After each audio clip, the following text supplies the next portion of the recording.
24. Por que os príncipes da Itália perderam seus estados?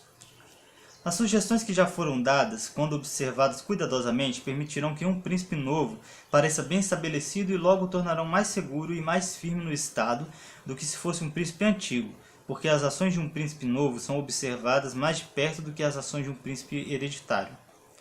E quando ele é reconhecido como capaz, atrai mais homens, e estes estabelecem laços mais fortes do que pela tradição do sangue.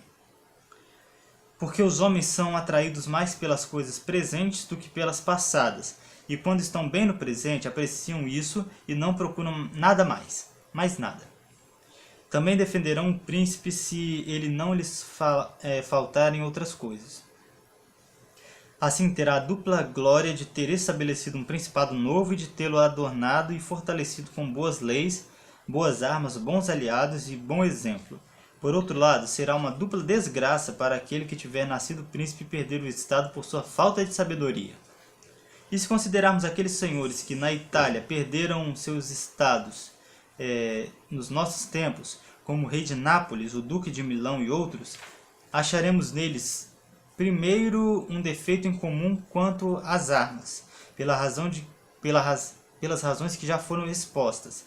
Depois veremos que alguns deles ou tiveram a inimizade do povo, ou tendo o povo por amigo, não souberam se garantir contra os poderosos. Sem esses defeitos, estados que têm força suficiente para manter um exército em campo não podem ser perdidos.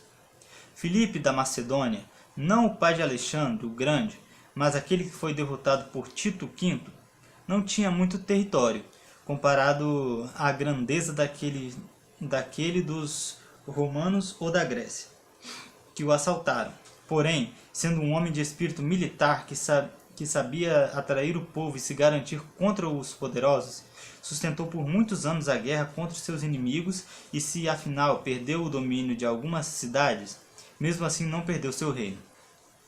Portanto, não deixe que nossos príncipes culpem a sua falta de sorte para justificar a perda de seus principados após estar em sua posse por muitos anos, mas sim a própria preguiça, pois em tempos tranquilos nunca achavam que algo poderia mudar.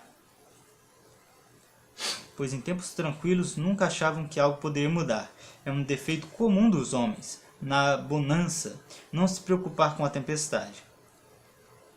E depois, quando chegaram os tempos adversos, preocuparam-se em fugir e não em se defender.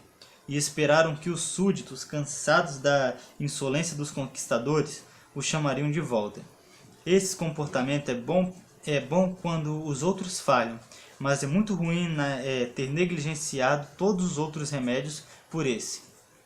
Pois você não deixará de cair apenas por acreditar que encontrará quem o levante.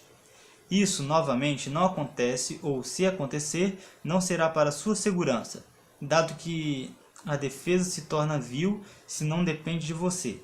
As defesas somente são consideráveis, certas e duradouras quando dependem de você e da sua virtude.